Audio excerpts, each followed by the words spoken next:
Hola a todos, bienvenidos de nuevo a Tiempo de Escribir con Paul Contreras, porque son las 5 de la tarde y hay que seguir escribiendo por el amor de Dios. Bueno, hemos tenido una semana un poco fuerte en este lado. Su servidor tuvo que tomarse unas vacaciones, casi que prescritas por el doctor, pero bueno, nada como tener un poco de pausa y tener un poco más de paz mental para seguir escribiendo. Sí, así es, soy de esos escritores que tienen un 8 a 5 y el resto del tiempo se nos va en escribir, imaginar, planear y demás. Y por supuesto, leerlos, estar en contacto también con sus creaciones de contenido y demás. Así que un fuerte abrazo y un gran saludo. Este es el tercer capítulo de La Sombra de Balgurat. Hemos logrado avanzar bastante. Y digo hemos porque hay una persona que me está ayudando a corregir un poquito la forma, el estilo y demás para que tengamos una novela digna de su atención. Así que veremos qué está ocurriendo directamente en esta Bogotá azotada por el fantasma, por la sombra de los crímenes del asesino del centro. Pronto estaré publicando un pequeño video adicional también sobre el Camp NaNoWriMo, esta actividad que se lleva a cabo en abril y que está destinada directamente a escribir como locos, a editar como locos, pero lo más importante, sacar adelante todos estos proyectos literarios que a veces se van quedando en un cajón y que no deben sufrir ese destino. Entonces, pues bueno, no los voy a entretener mucho con mi cháchara, así que vamos adelante con este capítulo de La Sombra de Balgurat y acá seguiremos escribiendo, porque la vida se trata de eso. Nacido para escribir, forzado a trabajar.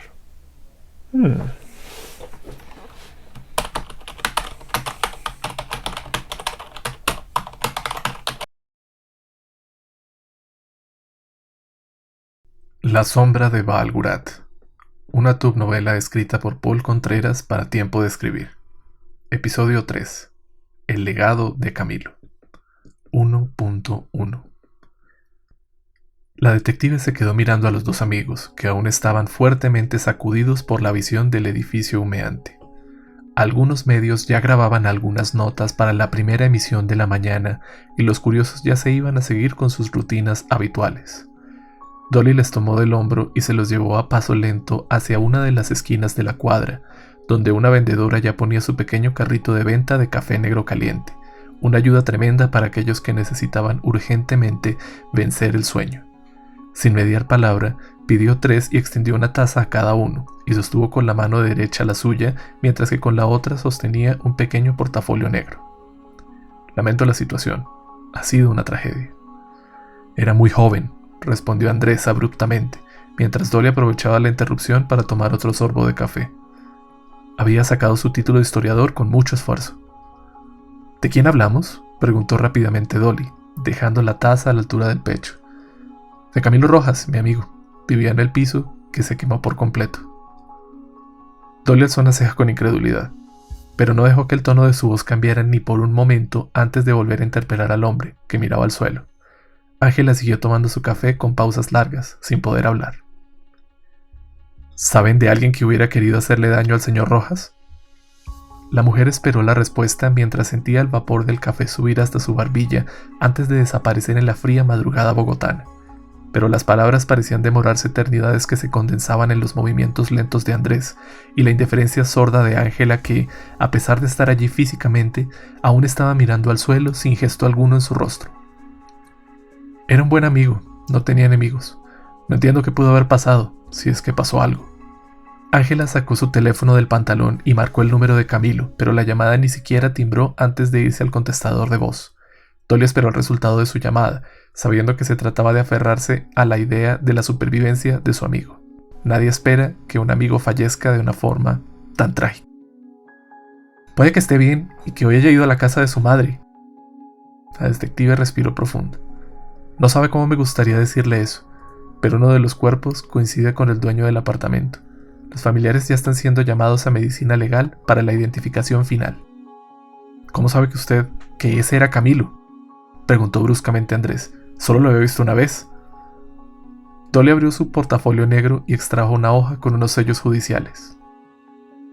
El señor Rojas había pedido protección ante unas amenazas anónimas hechas en su contra de forma repetitiva hace unas semanas, dijo con tono firme. La razón por la que estoy aquí es porque debía entregarle la orden de protección al señor Rojas y encontré su apartamento en llamas.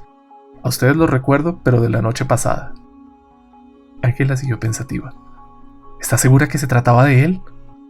La detective le mostró la foto adjunta al documento. Era una foto que no debía tener más de una semana de haber sido tomada. Los cuerpos no quedaron irreconocibles, le dijo. Pero hasta que los familiares no se pronuncien, no se tiene total certeza al respecto. Guardó los documentos en su portafolio negro y terminó su café. Faltaba poco para la medianoche, y acompañó a los dos amigos al parqueadero donde tenían sus automóviles. Era lo último que podía hacer para ayudarles después de todo. «Usted aún tiene mi tarjeta», le dijo Andrés antes de despedirse. «Ahora esto no es solo sobre el caso del asesino del centro. Es sobre Camilo Rojas». «Le llamaré, muchas gracias». Andrés siguió hacia su auto, pero se volvió súbitamente. Solo por saber cuál era el motivo de las amenazas que denunciaba Camilo. Él nunca nos dijo nada. Al parecer, estaba llevando a cabo una investigación sobre un culto. Hizo un esfuerzo por recordar, pero terminó por abrir de nuevo su portafolio y leer en el acta que le hubiera entregado. Ah, sí, a un dios llamado Baal-Gurat. Dolly observó cómo Andrés hacía un gesto de extrañeza, pero se marchó sin más. Se quedó mirando nuevamente aquella acta mientras Ángela y Andrés terminaban de irse y puso una solicitud de transporte en su teléfono.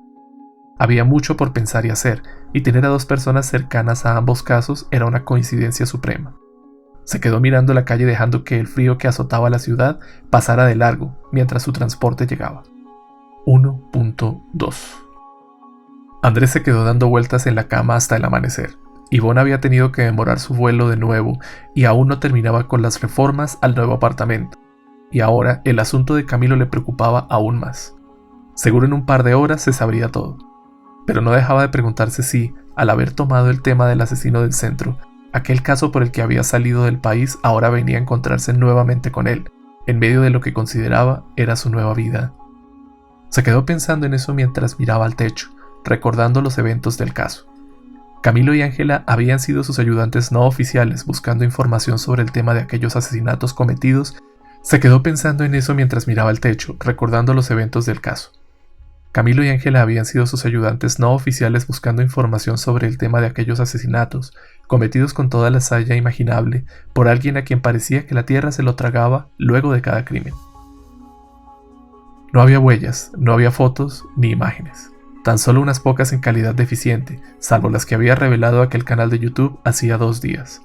Y sabía que Camilo había empezado a investigar sobre Baal-Gurat debido a que las marcas que dejaba el asesino en los cuerpos era aquel triángulo encerrado en un círculo, rodeado de runas ininteligibles que parecían sacadas de algún libro de brujería. En pocas palabras, quizás él había guiado a Camilo hacia una muerte segura, jalado por la curiosidad de historiador que siempre sigue el camino hasta el abismo final. Ángela fue la primera en cortar lazos con el tema luego del 7º asesinato. Camilo, en cambio, se había mudado a la zona para poder vigilar de cerca las calles, y él había estado asignado al caso como oficial a cargo durante su estancia en la policía, hasta que sencillamente habían amenazado a Ivonne y han salido del país dejando todo atrás sin mayor demora. Se despertó abruptamente luego de una corta siesta. Había logrado dormir el resto de la madrugada de forma intermitente, y ahora el cielo gris iluminaba con pereza su cuarto y el resto del apartamento. Debía levantarse a seguir limpiando y estar listo para la llegada de los obreros que seguían llevando a cabo la adecuación del apartamento. Sin mucho afán, bajó a la portería para recoger las cuentas que había visto de soslayo al llegar la noche anterior. «Le llegó también este paquete, señor Chávez», le dijo el portero, extendiéndole un sobre de manila grueso y medianamente pesado. Andrés lo recibió sin decir nada más que un agradecimiento al vigilante. Los albañiles llegaron y comenzaron su labor. Sin más, preparó café para todos ellos y revisó las cuentas. Estaban todas aún con el cargo esperado. Sin mucha prisa, destapó el paquete y dejó caer el contenido sobre la mesa del comedor. La sorpresa fue mayúscula. Estaba lleno de fotos Polaroid y de folios provenientes de la Universidad Diocesana. Miró las anotaciones hechas en una letra apretada y minúscula, como creada por alguien que necesita tomar muchos apuntes, y al ver las fotos cayó en cuenta que eran folios provenientes de los archivos de Camilo. Giraban en torno a la exploración arqueológica que él y su compañero de trabajo, Emerson Coy, habían hecho hacía 5 años en el desierto de Arunal. Comenzó a leer los documentos. Eran registros sobre un altar de Baal-Gurat, de cómo era prácticamente imposible que un templo de ese tipo estuviera erigido a miles de kilómetros del lugar de origen de la lúgubre religión, y de cómo estaba intacto, sin mayor cambio desde su edificación, más allá de algo de polvo. Andrés frunció el ceño. En efecto, Camilo había hablado de aquel templo varias veces y el culto era una de sus áreas de estudio. Era incluso familiar con él desde hacía más de 15 años, cuando los primeros fieles de la religión al dios del miedo habían surgido en Bogotá. De hecho, recordaba sus palabras cuando hablaban de los casos del asesino del centro, 10 años atrás. La sombra de Balgurat se extiende sobre los que no conocen el miedo, porque así temerán a quien manda en las sombras, solía decir, a manera de bendición. Entre aquellas notas estaba el número del profesor Emerson.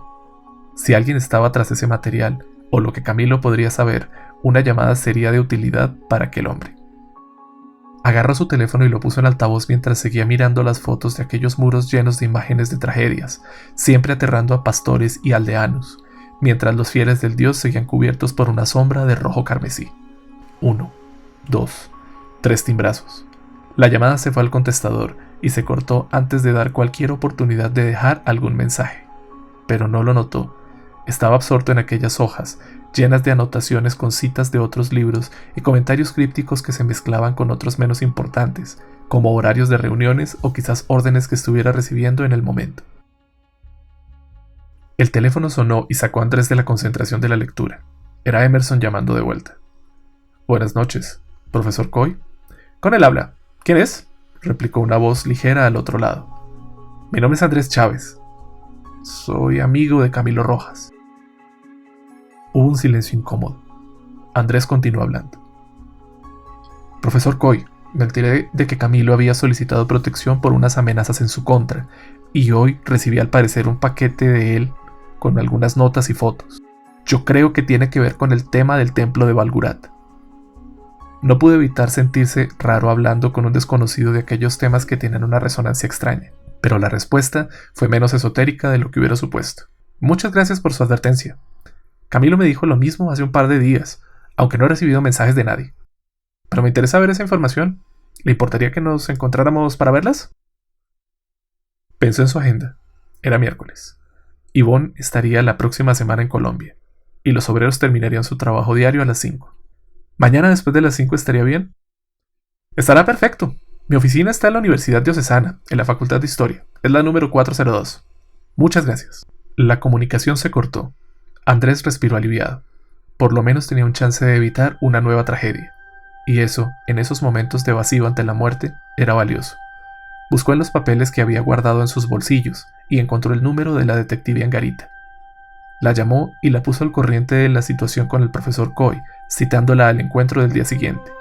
Sospechaba que Camilo había sido presa fácil de aquel ataque debido a su silencio en torno a su situación de seguridad, y alertando de aquel peligro inminente a su anterior equipo de trabajo, estaría salvándoles la vida. El teléfono sonó de nuevo.